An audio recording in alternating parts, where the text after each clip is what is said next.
Root of Soul Festival is an immersive, 3-day festival that will celebrate African American emancipation and the vibrant culture that grew from Juneteenth. I talked one-on-one with the organizer, Pastor Tory Liferidge, for this edition of Quintin's Close-Ups. And if you haven't already, subscribe to my YouTube channel and like Quintin's Close-Ups on Facebook. Pastor Tory Liferidge, welcome to the award-winning Quintin's Close-Ups. Thank you. So glad to be here on this morning with you. You're very welcome. I know that obviously you are the pastor of Grace Reformed Episcopal Church in Berkeley County, and obviously you too have established a community development corporation, Grace Impact Development Center, where you serve as the executive director. But what biblical scripture describes you these days, Pastor?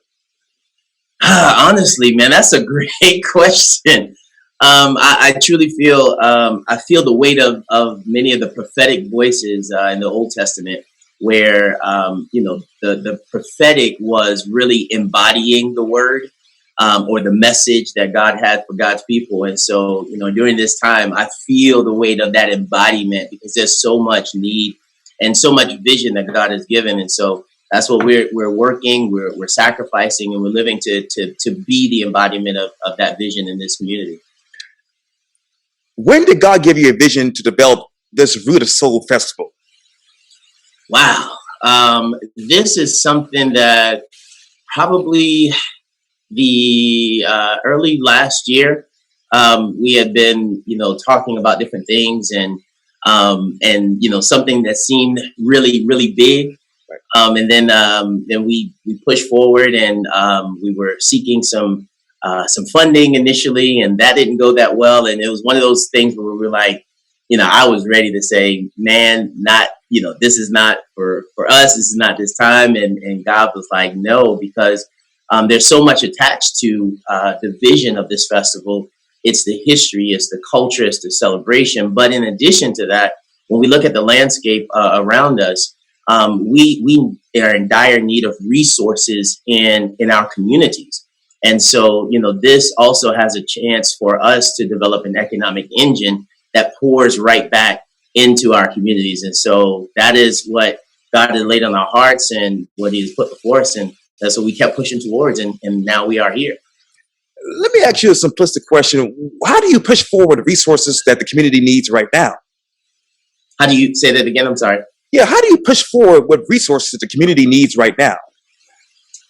You mean, how do we push forward Yes, with sir. the community? Well, I mean, we've been doing it, over the past 5 years that we've been here. I've been pastoring at Grace Reformed Episcopal Church.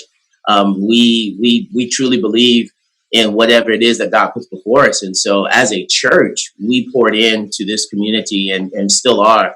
And that's one of the reasons why we seeded the nonprofit, the Grace Impact Development Center, to continue that work and to do that. And so as we've been forging ahead and seeing all of the need, especially here in Berkeley County, for affordable housing, we have parts of our county in the northern part where they're still asking for access to clean water, where we've seen in the pandemic, we don't have necessary broadband coverage and internet coverage in some of our communities. And so there are other areas where they need access to more community centers like the one that we have, access to recreation.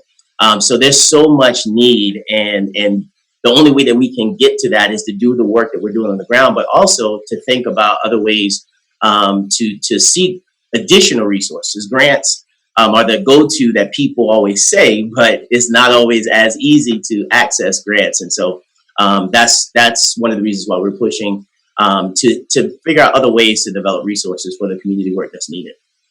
Where is the access to the economic engine in Berkeley County?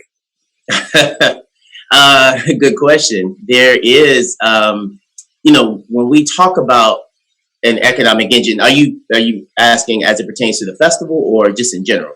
Oh, the festival and in general, and I'll come back around to the festival in just a second. Okay. In general, what we've seen is there are resources, but they don't always seem to make their way to the places in need.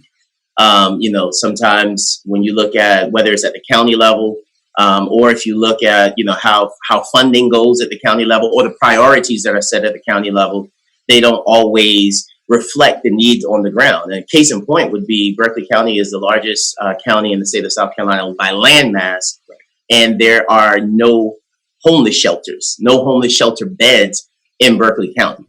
And so, when you're dealing with that type of reality, it signifies how difficult it is to access the necessary resources for the people on the ground who actually, like us, who just want to do the work. And I really want to get focused on the festival, but let me ask you, what exactly should be the priorities when you think of Berkeley County? Honestly, if you look at the growth, and what's touted is the boom, the growth. I think on average 33 to 35 people moving to Berkeley County every day. You look at what is the infrastructure? I mean, there are housing developments that are popping up everywhere. Land is being cleared everywhere. What are we going to do about traffic, about infrastructure? Where's the investment there? We got to think about our schools. And I know our schools are going to be trying to discuss probably another 1 cent tax because they're going to need money to build new schools to support this. In addition to that, when you talk about housing starting at $200,000, that is affordable for some people who may be moving from Charleston and considering parts of Berkeley County as a suburb of Charleston. But starting at $200,000 is not affordable for a large majority of residents in Berkeley County who are starting to be priced out of their communities that they've lived in and grown up in all of their lives. So affordable housing is a part of the Berkeley County comprehensive strategic plan since, I think, 2014. But if you look at it, you can't really name any of the major investments in affordable housing. So that, to me, I think is going to be one of the critical priorities that need to be set at our county level. Where should the major investments be for African Americans? Well, I think for African Americans, it is affordable housing in large part because we have a lot of our African American community that are seeking affordable housing opportunities, whether that be rental and or ownership. And so when we talk about first time ownership and you're thinking about how do you build, wealth and begin to create generational wealth, we need access to home ownership to start that. And so affordable housing can be a huge component in that. We also need to make sure that our education is a true investment and priority, especially in some of our more rural schools, some of our schools that may not have all of the funding or all of the types of programming that some of our other schools and some more populated areas have. So we need to think through what does that look like and how can we help supplement some of those educational opportunities that may be missed. How do you define generational wealth right now? I mean, right now, I would say generational wealth is something that we haven't really seen, across the board. But it is an opportunity to not only build for oneself or one's present family. It is the opportunity to make sure that we're able to build and pass on, which requires a lot of education. To be fair, we need to educate ourselves also in the African American community because we have tons of families right now that are bogged down in issues over heirs property. And because of that, we're losing some of the generational wealth because, some of these properties that haven't been probated and the nuances of one person selling off their percentage, which can actually force movement in the others. So there's a lot of education that we need to do more about wills. Because most in the African American community would say, well, I don't have much. Like my mom would say, I don't have much to leave. No, you have rights, you have, heirs property that may be out there that you don't know about. So we need to get in the habit of doing that so that the next generation has the leverage to be able to and the authority to be able to act in their best interest. And let me switch over to the festival and talk more about generations.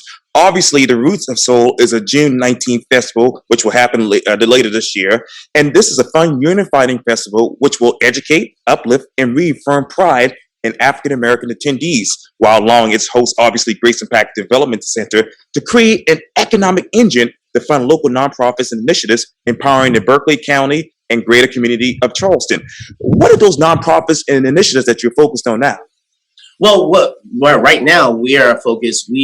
Our major initiative has been development of our community center. We're working now on targeting projects for affordable housing. We have some land that's available, and so we're trying to build that out. We're also trying to create a hub for some of our other communities that don't necessarily have the resources that we do. We have a family grant that was gifted to us that's allowing us to work on an app. And with that app, it's going to allow us to deliver services and much of the services that we have here at our center to other areas, rural areas, and be able to partner with churches and other nonprofits to tap into that. So that's the global vision for what we have. But when we think about the other nonprofits, and as it ties to the festival, a great model for this is the Charleston Exchange Club. Right. Many people don't realize the Charleston Exchange Club is a nonprofit. And so when we see the Coastal Carolina Fair, that is their greatest fundraiser.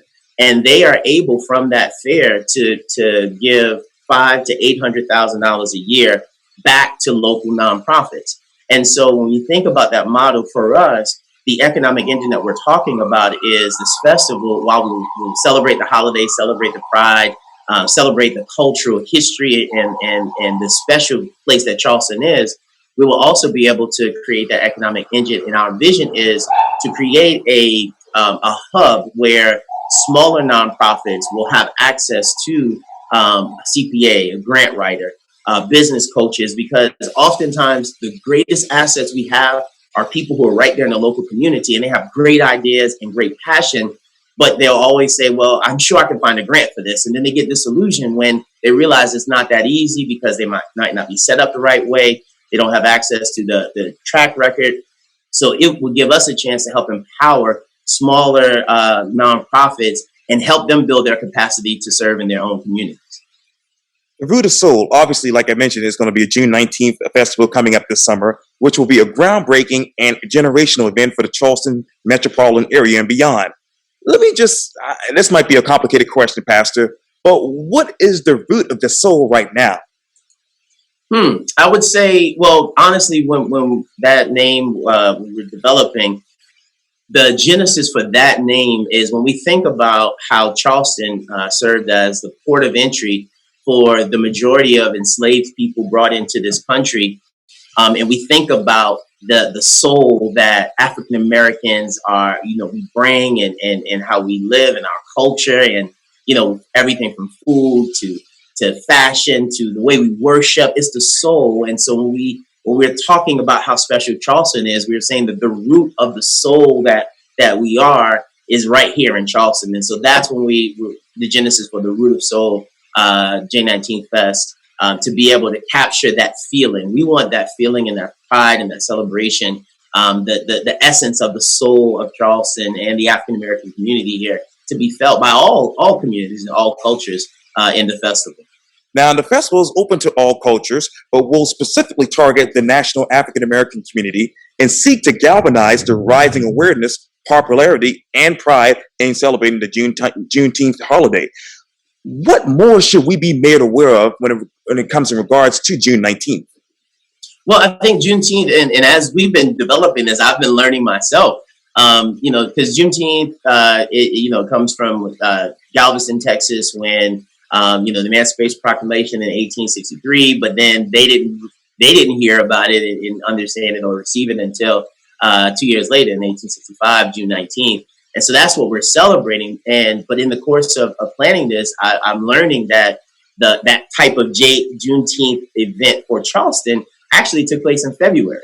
And so it gives us a chance to learn about more of our history, more about the African American culture that's right here in Charleston. Looking at places like the Avery Research Center. Now we have the International African American Museum that's coming. And so there's a ton of just jewels. You think about the Philip Simmons Museum and all of the ironwork around Charleston, the basket weaving and just a lot of the history here. There's a ton of culture here at Charleston for all of us locals and those who will be visiting to be able to glean. Last night while I was sitting down typing out these questions, it dawned on me this question, but why has it taken so long for some of us, to find out about June 19th? Listen, it is, I think I don't pretend to be an expert on this, but this is just my opinion, because people, even in my family, I've been, I left, I grew up here, but left for college, and then, for my earlier years until I came back. And there are a lot of people locally in not just the South Carolina or Charleston, but in the Southeast, for whom now Juneteenth is they're just learning about it. Right. And I think it has to do with our regional culture and our own regional history, with regard to understanding that part of our liberation, and thinking about how history has been taught, in our school system, and how what we have celebrated as a part of our history. Now, I think we're at a time where, especially with the internet and access to information, more and more people are finding out more and more things, and we're sharing it at such a rapid pace. So it's a great time, especially with regard to access to history. Speaking of history, how should the opinions be shifted when it comes to June 19th? Well, I think honestly, hopefully, we'll be pushing towards, especially with the move in Columbia. I think the Columbia City Council made it an official holiday, and I think we're going to see more of a push towards that holiday. And it goes back to, even when you think about much of African American history, and that famous quote that we always say, what to the slave is the 4th of July. When we think about freedom, it is thinking about all of the struggles that we still have to push towards true freedom, because we're still in the struggle with all of the strides that have been made.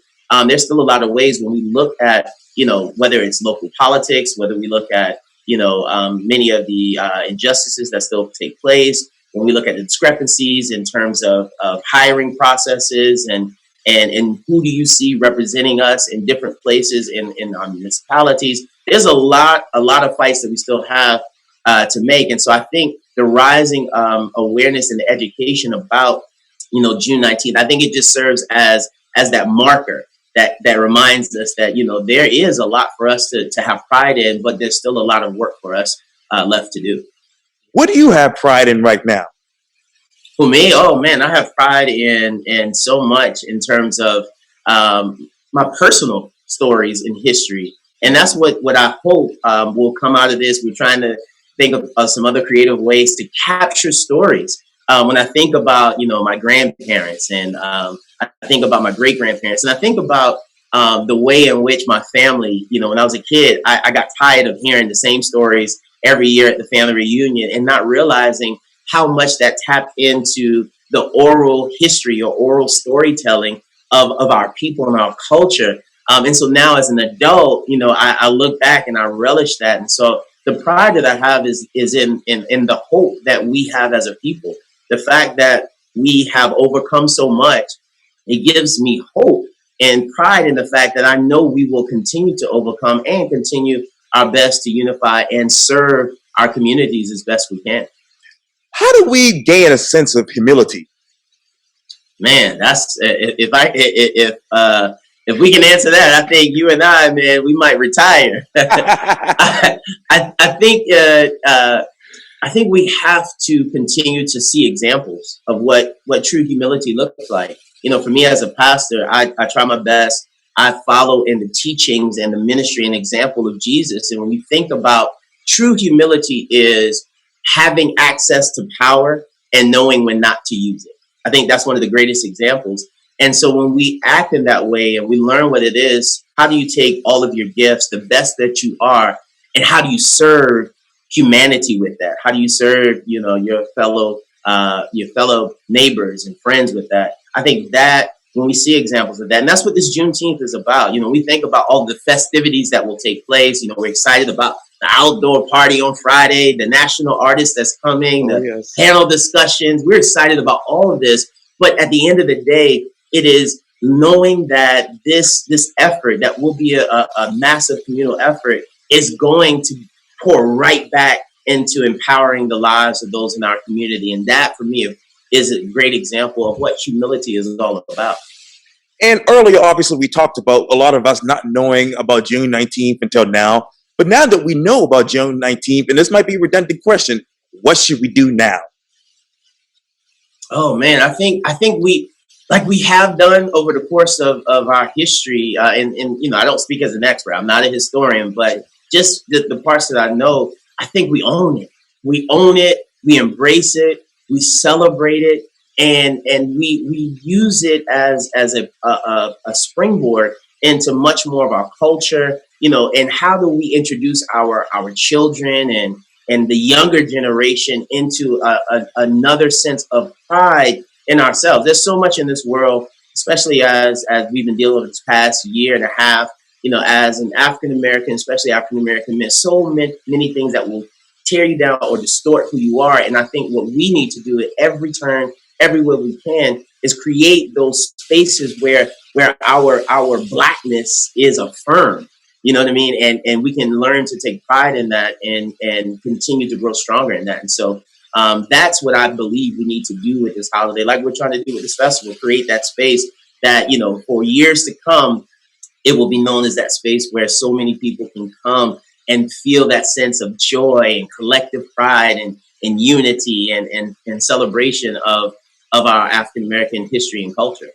And this might be another redundant question, Mr. Pastor, but Pan-Africanism and the American Black, the relevancy of the Black church, the future of HBCUs, culture networking, the power of the dollar.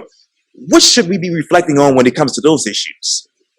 Well, I think it's all about is information. And when we think about the greatest thing that we can have access to is information, because information, knowledge is power. And the more that we know about ourselves and the more that we know about how interconnected we are to not just, African Americans here, but abroad, the Black, the diaspora, right? Right. And how do we participate in that, and how it has not only how has it shaped us from what we know in terms of slavery, we're so much bigger than that. And so I think the more that we gain information and share information, we talk about, how cultural networking we've seen it boom, and how can we enforce that and continue to utilize that to empower small, local, new start entrepreneurs. There's so much that is swirling right now around us and in our community. And I think the more that we can share that type of information, the more that we'll see an empowered African American community, and the more that we'll see the great things that will come from us. What are those small startup entrepreneurs around here in the Low Country that we should be focused on right now? Well, I mean, there's a ton. I love the locally started Melanated Money Mondays, right? It's a Facebook group that has grown tremendously. And knowing the one of the young ladies that's part of starting that, I'm so proud of that. And it's a great place where you see people who will come in and say, "Hey, I need a logo designed, or I'm looking for a African American therapist because I want to, have a therapist for my child or for myself." I mean, to see that and to see the power of that cultural networking, it's allowing us to see people who do things from shea butter to beauty bars to makeup to exercise to clothing design, and it's a way of starting to see us begin to support local entrepreneurs and begin to circulate that dollar in our own communities. And let me get back to the festival, because you all said this too. Our music touches the soul. We're the blueprint of the rhythms, beats, melodies, and harmonies popular today. What do you want the festival to be the blueprint for? Well, it's a blueprint for just how do we gather together and celebrate. I think more of us, we know what it is. It doesn't take much at any gathering. If a few people get together and you put on the radio or some music, and that's for us. When we were envisioning this and we thought about this, that's why we look at, on that Friday night, having DJ SMS and DJ Kid Capri. It's going to be an outdoor, just a good time being outdoors, feeling the vibes, hearing the music, dancing right where you are. The freedom of that, we're anticipating is going to be such a great thing. And then shifting to that Saturday, and, looking at our gospel explosion, where now we have just added Jarrell Smalls. Oh, yes. We have Kalante Gavin and Jonathan McReynolds. I mean, that's going to be huge. And then that night shift into Kiki Wyatt, Yes. and then ending with Frankie Tanky, man. It's a different flavor for all people. So it's going to be just a wonderful opportunity for everybody to kind of just come together, meld together, and enjoy everybody's company as we share and celebrate the Juneteenth holiday. Jarrell Smalls is a middle school classmate of mine because we went to school together at Courtney Middle School. So, oh wow, yes, sir. Man, yeah. He is. Man, I'm excited. I am so excited, and I'm looking forward to it. If you can't tell. Oh, absolutely. And you obviously talked about outside, and by that time, I'm sure herd immunity will kick in. So, what will be the plan for if COVID is still in place? Yes. Well, that's one of the reasons why we were adamant about the venue, and we're blessed to have such a beautiful, large outdoor venue. Going to the fairgrounds without the rides, you realize how massive that property is. Yes. So, for us, everything will be outside. We're going to probably still not probably have masks and making sure that have sanitizing stations. If for the inside, we will have indoor vendors and opportunity, but what we will be doing is limiting the people who can the capacity inside of those at all given times. And then just making sure that we are as safe as possible. The area gives us a chance to really spread out across the property. And if there's anything that happens when we have to limit capacity, we know that we could safely accommodate 6,000 to 7,000 people and still be spread out. So we feel like it's a great way for us to safely plan to be together for this festival. And speaking of which, you also said this too. Let's celebrate the musical impact African American culture has had on the world. Where's that impact locally? Well, oh man, I think you see so much. If you pay attention to a lot of the the new artists and I think I live here in Moncks Corner, and there was the reggae band that came to the new to the new Jamaican restaurant that we have. And you think about all types of music and the influence of music and the styles that's celebrated across all genres and all cultures. I think when you look at that soul, that's part of the root of our soul, that influence that's felt around the world. That's what we're tapping into. And when you look locally, I think it's just everything that you look at locally. We especially with regard to music and the culture, you can feel and see the influences of our African American culture in our Charleston area. How influential, and I'm being redundant in most of these questions, but how influential do you want Rooted Soul to be in the next 5 years? Oh man, the prayer and the vision is that this becomes a huge national destination for the Juneteenth holiday. We feel like Charleston is the greatest backdrop to be able to experience something like this. When you look at different festivals like the Essence Festival in New Orleans, and understanding the impact that festival has had on so many of the local nonprofit work in that area, we want to be able to see this grow and to become the same thing where it's an opportunity for local businesses to experience a boom. It's an opportunity for African American tourism here locally to experience a boom. My hope is that we'll begin to cultivate, even a new generation of African American tour guides and different tour opportunities that spans from Charleston to Georgetown. You know what I mean? So that if somebody is coming here to the Charleston area, our hope is for the festival, they get introduced to different opportunities that will bring them back over and over again to see more and more of the African American culture and the history here in Charleston. I love Georgetown, by the way. And you talked about, obviously, Kiki Wyatt. You're bringing Charlton, Kiana, of course, and all the rest of the Ranky Tanky, and Jarrell Smalls and others. How can I get tickets right now? Oh, man, right now you can go to Eventbrite and search for the Root of Soul Festival. Tickets are $100 for both days. So you can't beat that. $100 for both days. For seniors 65 and older, it's $85. And we also have a group bundle available. So that's 4 tickets for $340. And so you get a price break there. So Go to Eventbrite, get tickets, and if you have groups of 15 or more, those tickets will be $75 each. So, oh yeah, and obviously you have 97 days left. What else next do you have to plan before this big festival? oh, everything.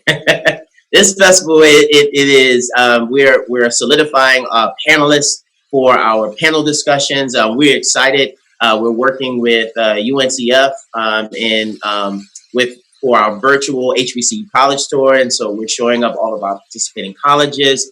There's a lot of logistics that we are doing. We are working on this festival all day, every day, because we really want. This is the first one, and we really want this to be an exceptional experience, so that when people leave on Saturday evening, the first thing that they're thinking about is, when can I buy my tickets for next year?